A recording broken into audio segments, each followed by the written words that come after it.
Hi, I'm Tash. Welcome to Tash's Library.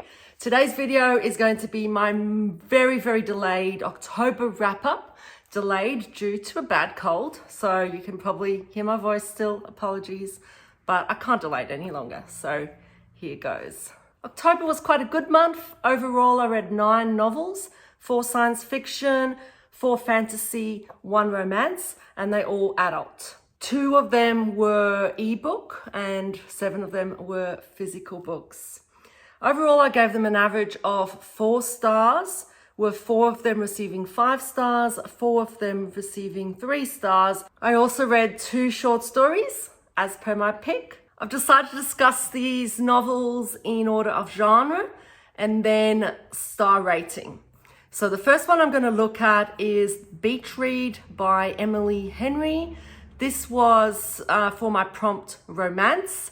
I was not looking forward to this one that much. I don't know, I'm not a romance reader. And I was expecting this sort of lighthearted rom-com. It was much more than that. And in some ways, it was actually very successfully treading the line between rom-com and literary fiction. So in this book, the main character, January, is a romance author who inherits a beach house from her father. She decides to move in for a few months, prepared for sale, and then she has a run-in with her next-door neighbor, Gus, who of course is grumpy, who also happens to be an author, and there's a bit of backstory there too. So both of them, it turns out, are suffering from writer's block. January because she's lost her faith in romance, not good for a romance novelist. And they decide to help inspire each other. This novel is beautifully written. It explores really big themes, so it looks at stereotypes, acceptance, hope, new beginnings. It does deal with quite intense topics like childhood trauma and loss and grief. So do definitely have a look at those if that's something that triggers you. Dealing with these big themes, it also still manages to maintain this tone of humor and sweetness. Now, it is a slow burn and it contains tropes that infuriate me. So I hate enemies to lovers, and miscommunication is my most hated trope. I mean, have a conversation already. So this was a 3-star read for me. I think for romance lovers or for anyone for whom those particular tropes are not infuriating, this would be could be a 5-star read.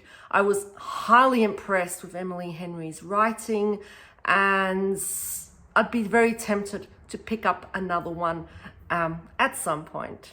Moving on to sci-fi. The first book I'm going to discuss is Dogs of War by Adrian Tchaikovsky. This was a prompt for non-human protagonist, and I gave this 3 stars. So it's a futuristic science fiction novel, and it's told predominantly from the perspective of Rex, a genetically engineered dog, and he's a leader of a multi-form assault pack in a world that has ceased to use humans as soldiers. So in his pack is bees, honey, and dragon. Bees is like a conglomeration of bees. Dragon is a Komodo dragon, and honey is a bear. Rex is a good dog, is unerringly loyal to his master and wants nothing more than to kill enemies to follow his master's orders. However, an operation in Mexico calls into question who the enemy really is and leaves Rex experiencing a moral dilemma. So I found this mishmash of adult themes of war and violence at odds with the childlike perspective of Rex. So for example, he does actually say, I am a good dog. I want to be a good dog. And that initially to me was a little bit annoying. And I also felt the pacing was a bit jarring at times, jumping from scene to scene. However, I was going to give this a 2-star, but once I have finished reading it, it sort of sat with me.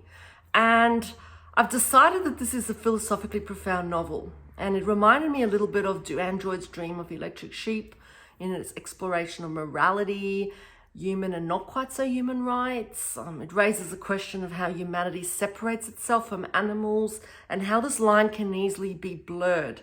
Can animals be more human than human? It's very similar to Philip K. Dick's treatment of androids. Did I enjoy reading it? Not really. But have I thought about it a lot since? Most definitely. The other 3 science fiction novels I read this month were all 5-star reads for me, and they were all incredible. But I'm going to deal with them. I'm going to rank them slightly. So my probably lowest 5-star read was Death or Glory by Sandy Mitchell. And this is part of the Caiaphas Cain series, which is a Warhammer 40,000 series. And to me, this is The Martian meets Blackadder. It's my favorite of the series so far. And in this, Caiaphas Cain, a commissar in the 41st millennium, reprises his role as a Blackadder-esque, reluctant hero having to survive against all odds when he and his malodorous aide, Jurgen, think Baldric, crash land on an enemy planet behind enemy lines, and the only way out is to traverse an inhospitable landscape inhabited by a host of orcs. Now, the events are largely described from the perspective of Cain, who is a reluctant hero whose singular talent appears to be ending up in the most dangerous of situations, despite his efforts to avoid danger at all costs. His character is really well fleshed out, with sarcastic humor, verbose prose, obvious intellect, and a very healthy ego. And then you have footnotes and occasional interludes by his colleagues, which suggests that Cain may not be a reliable narrator. And this adds considerably to the enjoyment of this series. You are constantly thinking, is he a cowardly bullshit artist or a humble hero? And the plot is fast-paced. It includes numerous battle sequences, many of which are fairly gory. And it's a really quick read, despite its verbosity, and ultimately a jolly good romp that I'd recommend to anyone who enjoys science fiction. The other 5-star read for me was The Martian by Andy Weir, and this was for the prompt features space. This debut novel tells the story of Mark Watney, who's a member of a multidisciplinary team on a mission to Mars. A freak weather event necessitates a rapid evacuation, and Mark is unfortunately left behind, presumed dead. So told mainly from Mark's perspective in the form of log entries, the story follows Mark's journey to survive on this hostile planet with limited food and water, no means of communication with Earth, and a playlist of disco music. What I love about this novel is that Mark is not your typical action hero. Intellect and science are the heroes of the day. And I can only sum up the story as science nerd kicks Mars's ass. The inventive problem solving, a never-ending series of setbacks, a healthy dose of optimism and wit, and some very cool science make this a riveting edge of your seat read. So a mere romp this is not, however. Okay, this is a man versus nature tale that examines the human need for connection, the survival instinct, and perseverance in the face of impossible adversity. I love this book. I could not put it down. I read it incredibly quickly, and I'd recommend it to anyone who enjoys sci-fi, enjoys science. Please read it. My top sci-fi read for the month was another 5-star, obviously, and this is The Galaxy and the Ground Within by Becky Chambers. And the prompt for this was the Bookworm Games Big Bang Theory. So this cozy sci-fi is the 4th and final installment in the Wayfarers series, and it follows a group of interstellar travelers who stop at the 5-hop One Stop, which is a refueling station on a transit planet. So an accident delays their travel, and they find themselves in a situation that all travelers dread, in transit with a group of odd strangers for a very long time, an indeterminate amount of time. So this is a multi-species cast of characters. You have a Laru woman and her teenaged, yet to gender-identified child. You have an alien cargo runner on her way to meet her forbidden lover. You have an Akarak trader who is separated from her sister, and a Quellan exiled artist. Now this is a culture clash, and this culture clash enables an exploration of prejudice and stereotype, and we gradually come to know all their personal histories, their hopes and fears. And this is a character story. This novel is not plot driven. It is a masterpiece of characterization that is both heartwarming and heartbreaking at times. And the social interaction between the characters highlight their startling differences, but also their striking similarities. The very essence of humanity is examined here, and one cannot walk away from having read this novel without wanting to be a better person. This is incredible. This is on its way to becoming one of my best novels of the year. Now, if you haven't read the other novels in the Wayfarer series, you could technically still pick this one up. This one really doesn't require much knowledge from the other novels. However, having read the first one, A Long Way to a Small Angry Planet, is recommended because there are references to characters from that. However, don't let that put you off. Pick up this book now. Moving on to my 4 fantasy novels of the month. The first one is The Lights of Prague by Nicole Jarvis, and this ended up being a 3-star read for me, and the prompt was lowest rated on Goodreads.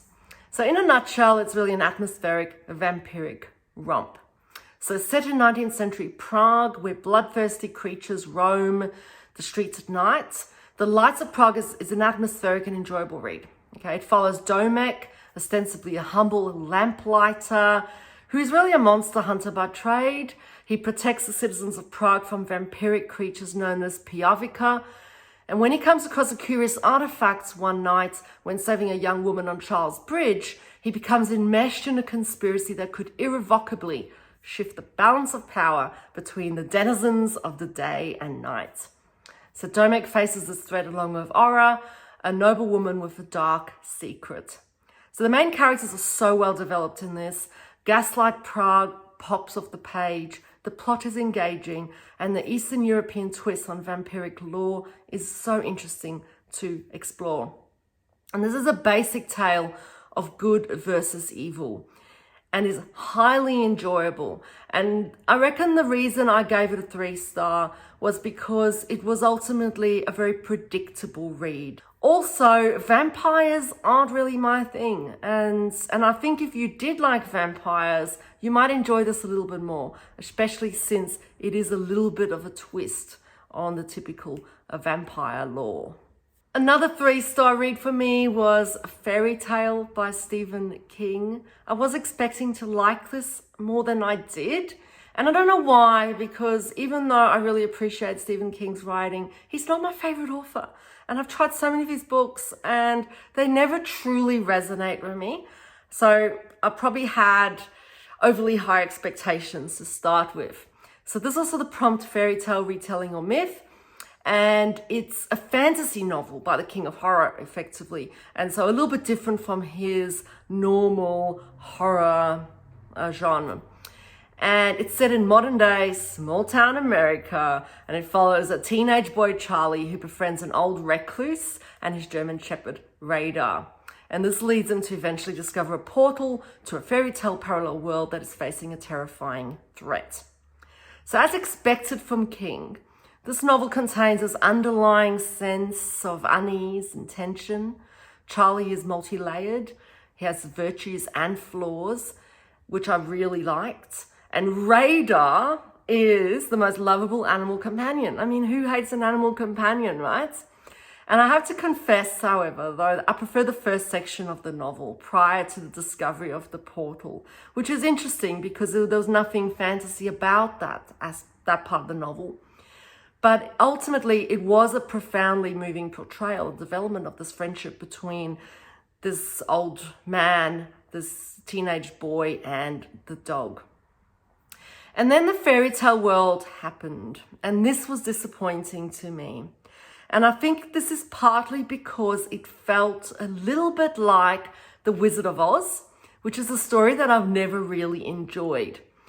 I really enjoyed the multiple references to fairy tales, and it was quite fun to try and recognize how these have been changed and subverted in some ways. But this bit just seemed to drag on a tad. And as I said, it had that feel of The Wizard of Oz that just didn't sit right with me. I don't know. I just don't enjoy that story. But it had such great themes. You know, it's a coming of age novel. It explores things like alcoholism and grief and isolation and loyalty and friendship. And it is very action filled. And despite its inspiration from old tales, it is quite a unique novel. So I wouldn't not recommend this. I think I just don't gel with Stephen King's writing. And as I said, if you love The Wizard of Oz, you would love this book. The 4-star read for me this month was A Dead Djinn in Cairo by P. Djeli Clark. And this was for the bookworm game prompt Arabian Nights. It follows Fatma, who is a special investigator for the Ministry of Alchemy, Enchantments and Supernatural Entities, in 1912 Cairo. Now, this is a Cairo, however, that is inhabited by ghouls and djinn and angels, and is a steampunk Cairo. And when called in to investigate an unusual murder, Fatma makes a disturbing and dangerous discovery. And I can't tell you much more because it is a novella, and I don't want to spoil it for you because it quickly gets into the action. But ultimately, this steampunk novella has great pacing, intriguing characters, has great LGBTQI representation. It challenges gender stereotypes, explores deep themes such as colonization and modernity, yet in a really subtle way. I love this book. It is very, very good. And the final novel, my 5-star fantasy read, is Bloody Rose by Nicholas Eames. So this was for the bookworm game prompt Fragrant Flower. So Bloody Rose takes place 6 years after the events of Kings of the Wild, which is a humorous D&D style fantasy novel featuring a band of aging mercenaries who bring the band back together to save Golden Gabe's daughter. So this is the titular Bloody Rose, who has her own band of for-hire heroes called Fable. And she is now out for glory and to outshine her father by accepting a very dangerous commission. So this epic tale is told mainly from the perspective of Tam, who's a barmaid who abandons her humdrum life and job to become a bard in Rose's band. The perspectives of the other band members are also offered, and what I loved about this novel were the very distinctive voices and personalities of each of the characters. You really get to know their motivations and their flaws and their pasts and their secrets. And this is explored in such a skillful and often quite heart-wrenching manner. They all develop as characters, and I can honestly say that no character remains unchanged by the end of the novel. They all grow.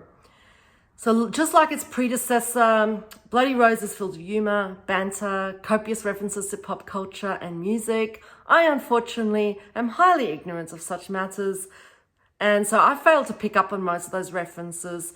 And I think for those of you who do pick up on it, this book would be next level. But it's a testament to the quality of Eames's writing and his development of plot and his development of character that this did not diminish my enjoyment of the book. The humor is a little bit more subtle than in Kings of the Wild, and the presence of poignant scenes makes the sequel actually a little bit deeper and more impactful than the first book. And it is an epic story with exciting battle sequences, heartwarming moments, subverted fantasy tropes, high stakes, and an array of fantasy creatures. It explores the themes of family ties and relationships, including found family, but loyalty and heroism, the cost of glory, and the chasing of legacy. So while it can technically be read as a standalone novel, I would recommend reading Kings of the Wild first. The backstory does provide context for the characters' motivations, and there are a number of references to the previous installment that would fall flat if you didn't know about it. I think it does add to your understanding of the book. But ultimately, this was it. This was an amazing novel. I was expecting it to love it as much as I did in Kings of the Wild, but I loved it even more, and this was my best read of the month. The first short story I read this month is The Kite of Stars by Dean Francis Alfar, and this was a fantasy short story published in 2003 by a Filipino writer, so it's kind of cool.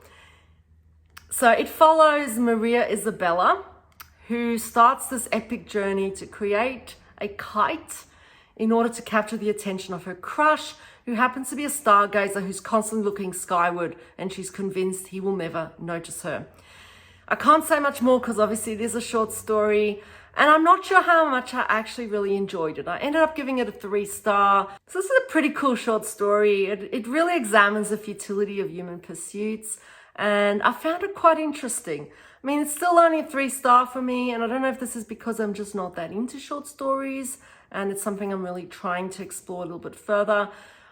But I liked it, but I didn't love it. The other short story I read is The Game of Rat and Dragon by Cordwainer Smith, which is a science fiction short story that was written in 1954. Now, this was absurd. This was very absurd, but I really liked it. I gave it 4 stars. And it's a very classic sci-fi. The basic premise of the story is the use of cats guided by telepaths to fight mysterious aliens, which they call dragons. And these aliens attack spaceships unexpectedly. It is very absurd. It is very cool. And it really explores this bond between man and cats, space travel, telepathy. It's got some cool themes. I liked it.